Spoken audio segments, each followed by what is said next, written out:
புனித குத்லாக். இவர் ஒரு வனத்துறவி ஆவார். இவர் மெர்சியன் நாட்டு அரச பரம்பரையை சேர்ந்தவர். இவர் அந்நாட்டு இராணுவத்தில் பணியாற்றினார். இப்படையை பொறுத்தளவில் ஒரு திருட்டு கும்பல் போல் செயல்பட்டது.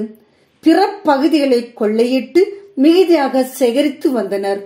9 ஆண்டுகளாக அரசருக்கு ஊழியம் செய்த இவர் பின்னர் இவ்வாழ்வு முறையை கைவிட்டார்.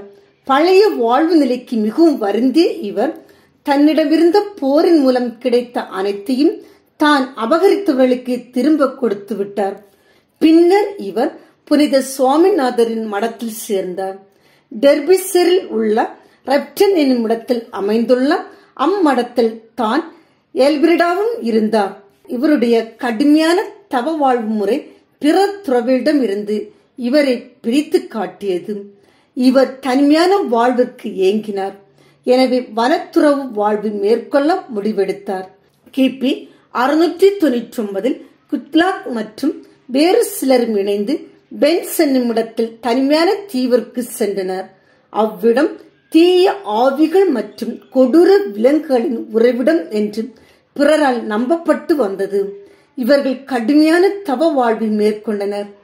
சூரிய மறைவிற்கு பின் சிறிது அப்பமும் நீரும் உண்டு வாழ்வு நடத்தினர். இவர் கொடிய விலங்குகளால் தாக்கப்பட்டார். ஆயினும் இவர் உறுதியாக இருந்து அக்கொடிய விலங்குகளையும் தம் நண்பராக்கிக் கொண்டார். இவர் தனிமையில் இருந்த போதிலும் இவருடைய இறைவாக்குரைக்கும் கொடையும் புனித தன்மையும் எங்கும் பரவியது.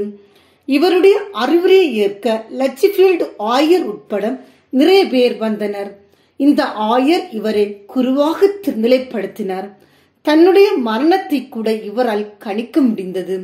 இவர் கிபி 714 ஆண்டு இறையடி சேர்ந்தார்.